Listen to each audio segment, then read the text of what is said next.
next? Who next? Who next? Who next? Yo, what's going on, guys? It's Anthony with thejabeffect.com, aka Combo Breaker 99, and I am back with another Who's Next. Today we're going to be taking a look at Danny Swift Garcia. As you know, last weekend he pretty much made easy work of Brandon Rios last week. So after about 11 months off to get back in the ring with somebody like Brandon Rios is a tune-up fight.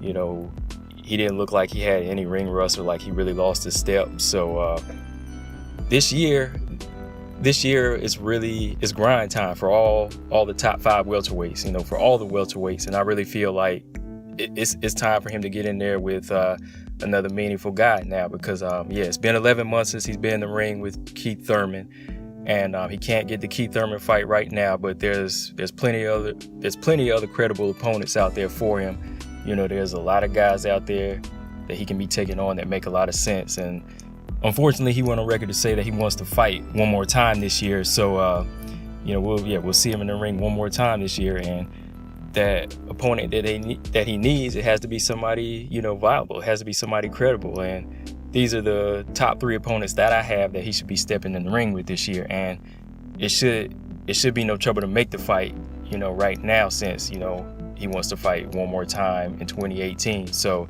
first guy that he should be stepping in the ring with is Shawn Porter. And of course, you know, before Shawn Porter even stepped into the ring, you know, and started all that drama like he was doing backstage with Keith Thurman, I always felt that Porter Garcia was the fight to see. You know, I always felt that Porter was the guy to give Garcia that test at 147 that he really needed.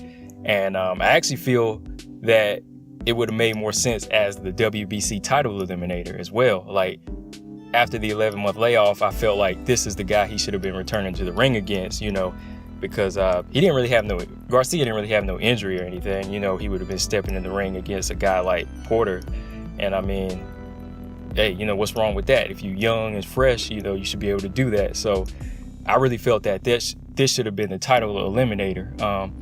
But then again, if he wanted to step in as a tune-up against Rios, I wouldn't have had no problem with that as long as it wasn't an eliminator. But if he wants to get that fight with Keith Thurman again, he should be stepping in the ring with Shawn Porter. I mean, Keith Thurman, he can't fight both of these guys. You know, nobody wants to see a repeat of Porter and Garcia again. They would rather see these two guys slug it out, box it out, however they do it, and then that guy gets the rematch with Keith Thurman, and it makes sense. So that fight can happen this year, because I mean, he just fought February, so there's plenty of time to get ready for that fight. 10 more months this year, so he has plenty of time to get ready for it, as well as Shawn Porter, if he wants to take it on if he wants to make sure his hand is healed.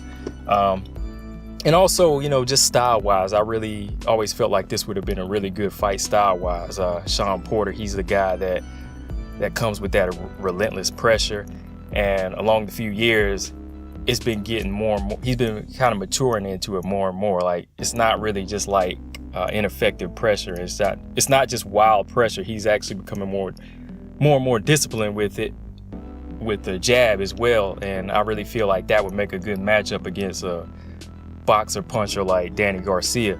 And we never know how Porter would react to a right hand or a left hook from Porter, and you never know how Garcia could react to that type of pressure from a big, strong welterweight like Shawn Porter. So overall, it just makes a good fight anyway. So that fight should happen this year, and whoever wins should get the rematch with Keith Thurman, not both of them right away. Next up, of course, is IBF title holder, IBF champion Errol Spence Jr. I just really think that Errol Spence is the other guy that Garcia needs to get in the ring with again, if he wants to get to that Thurman rematch for those other 2 belts, you know, for his old belt. It would just make him even more valuable to Keith Thurman if he stepped in the ring with Errol Spence. And if he was to win that fight, if he was to win the IBF belt, you know, then we would say Keith Thurman would have more of a reason to rematch with Garcia.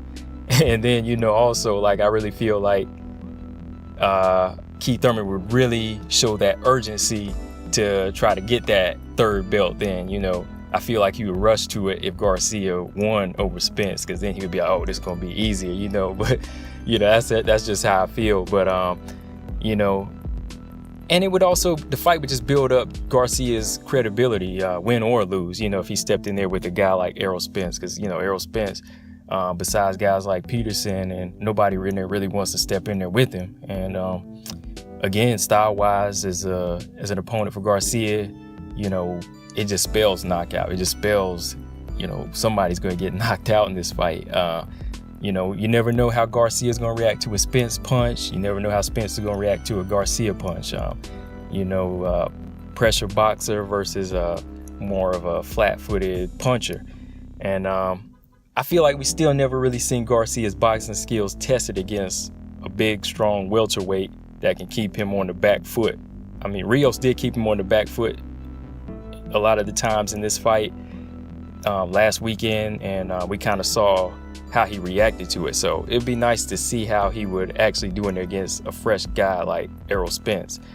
And yeah, Errol Spence, that fight, we got time, because Errol Spence fights in June, and then let's say 4 months later, and 6 months later in December, they could make the fight happen, you know, as the year closes out. So yeah, IBF title fight between Garcia Spence. Hey, let's see that.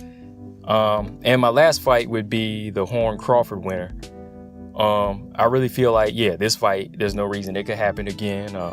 Crawford Horn, that fight takes place in April. So again, 6 months out. If you want to close the year in December, it should happen. If Crawford was to win, you know, Bud, he makes a nice matchup with Danny Garcia. Danny Garcia, again, that punching style, we never know how one of those punches could make Crawford react. We never know how Crawford could make him react to one of his punches. I mean, I kind of see it as an easy win for Crawford, just because Crawford is you know, he's stronger than people think. You know, he's long, lengthy boxer that could, you know, could mark up Garcia. And I think overall would just make a good matchup. I think, you know, they both would have their moments in that fight, but I think Crawford could come out on top. And again, for Garcia, if he was to take the fight, win or lose, you know, I have to take my hat off to him. And these two guys, they really don't have bad blood. It's just that Crawford had some words about, Garcia had some words about Crawford's resume being questionable. So if it was questionable, he moves up to 147 and he's, you know, kind of got a name for himself. Why don't you just go ahead and blow him out the water? If Bud is that overrated to you, you know, why not just go in there and take him out now before he becomes dangerous, you know, and at the same time you get a name on your resume. But you know, I mean, it's however he wants to do it. If Horn was to beat Crawford, again, that would be a nice matchup for Danny. It would be kind of like a younger, fresher Brandon Rios. He'd be taking on a big, strong welterweight that's very scrappy.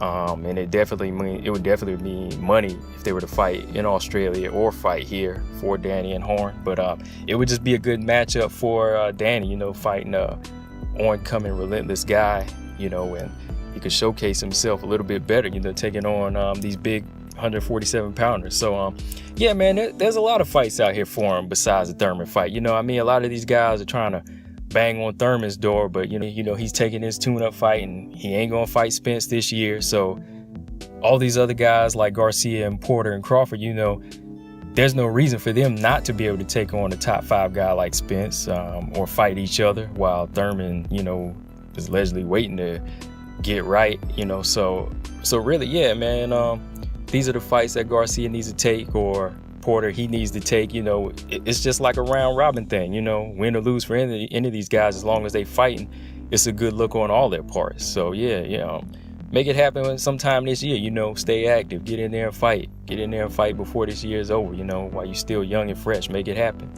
But yeah, that's pretty much all I got to say. You know, shout out to Boxing P, a partner on Just Absolutely Boxing podcast.